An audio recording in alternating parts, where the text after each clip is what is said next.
The year is 1996. The month is June. The night is home to the WWF King of the Ring tournament of that year. The finals features veteran Jake the Snake going up against some guy named Cold Stone or something. He used to be a master of rings or something to that extent. I don't know, some guy you've never heard of. Anyways, one Cold Stone stunner later, and we have a 316 speech that nobody cared about until Bret Hart came along and said, I want to wrestle this guy, or something. If you want to know the peculiars of this interesting history, look it up yourself. That's all I'm really going to give you in the context of this video. 20-some years later, SmackDown vs. Raw 2006 is released for the PlayStation 2 and also for the PSP. And if you connect the two versions, you can actually unlock Jake the Snake Roberts as a bonus character, or you could go with an action replay and just get a save online. Works for me either way. In any case, with Jake the Snake in this game, and also Stone Cold or Cold Stone or whatever you want to call him is in the other game and in this game as well, it only made sense that, you know, you had to have experimented with a possible rematch between these two now that they were both in their primes, you know, with Jake being, you know, sober and all that, and Stone Cold being, well, there was a point to this introduction, but I've seemed to have lost track. Anyways, here's the match in question from the old DVD archives, because why the fuck not? Okay, in all seriousness though, yeah, I sort of mentioned a couple times, I have a bunch of these DVDs. You know, these DVD-Rs where I have a bunch of these old matches, you know, on these various games recorded. I'm in the process of pulling some of them out. I'm looking for some really good ones, and I figure I'd toss this out for the sake of tossing it out, because it's the one thing that the first match that came to mind was that if Jake the Snake was in this game and Stone Cold was in this game, then it only made sense to say, hey, let's put them in a match together and see who comes out on top. Since Jake the Snake is in his prime and Stone Cold is kinda, sort of, in his prime, I guess, or something, I don't know. I don't know what that means even, but might as well put them together, you know, and have the computer determine who wins the match in this one.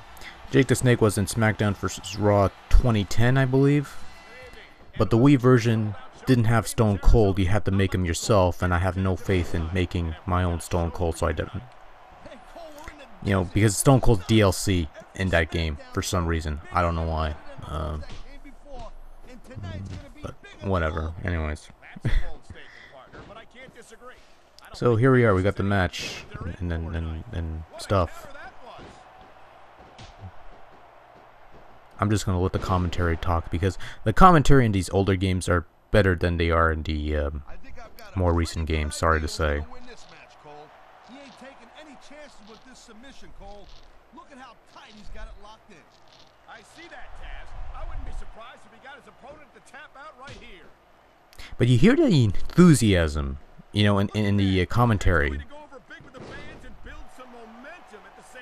You don't get that with the newer games nowadays, because it's like, it's all Daniel Bryan or John Cena getting to the ring, and, you know, even when the guy's winning, no enthusiasm.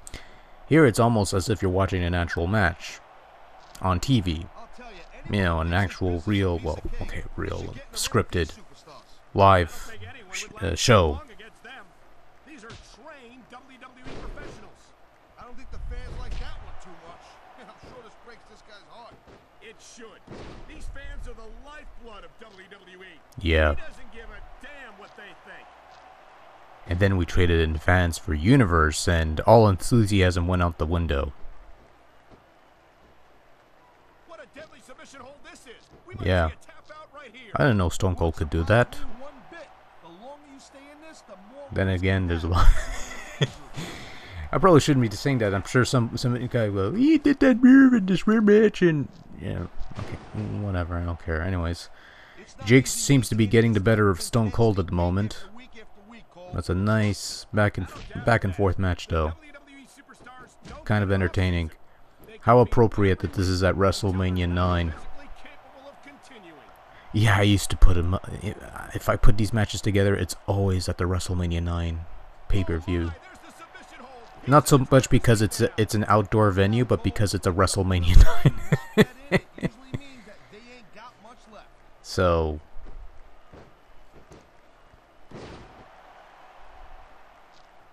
anyways, again, this match is completely computer controlled. There's nobody behind anything here. I just said, look, one guy's computer control, the other guy's computer control. Let's see who wins. And most matches that I put up here on the channel are like that.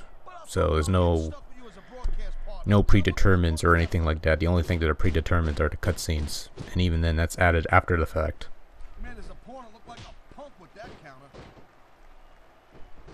It was a nice, solid, nice back and forth match. The game was a lot more faster paced, shall I say, than the current games. For the longest time possible, this was the game that I played the most. I collect the if you've seen my past collection videos, I collect a lot of the SmackDown versus Raws and also the the current WWE stuff up until 13, because I don't have the HD console, so I won't be getting 2K14. But even with all even during the SmackDown versus Raw, when they switched it over to the analog setup, this is the one that I played the most. It looks like Stone Cold. Nice, big body drop. I can't do Vince. Vince used to have these things where he would like enunciate certain, stretch out certain words. Nobody wants to lose. Or how about this one? The superstar who beats their opponent will be the winner.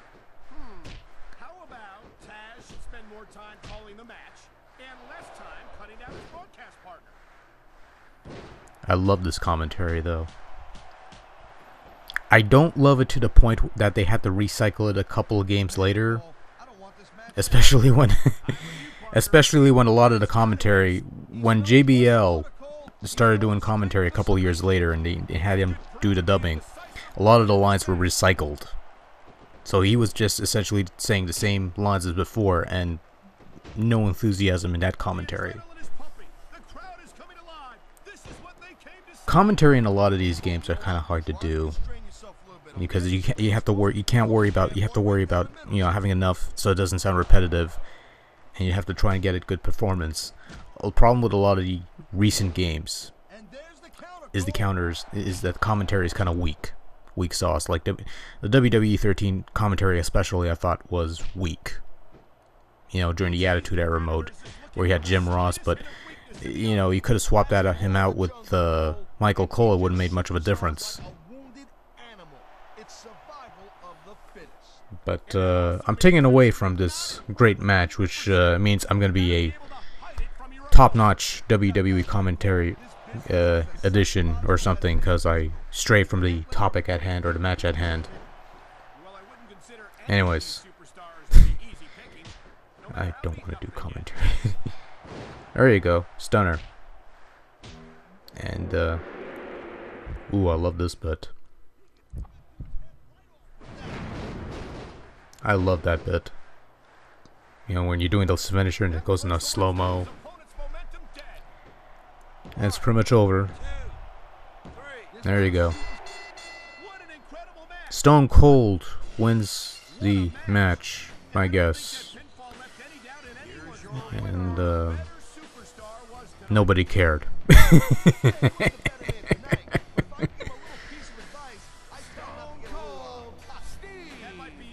Chimmel was looking for his the ring announcer was looking for his cue cards.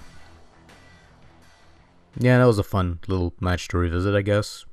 I suppose. Like I said, I got a bunch of these. I'm trying to look through some of them whenever I can to find the ones that are actually of decent quality. It might make very interesting videos or something. Yeah, whatever. Anyways, that's it. That's all I got. So, yeah. Thanks for watching. Till next time, take care. Good night. Later.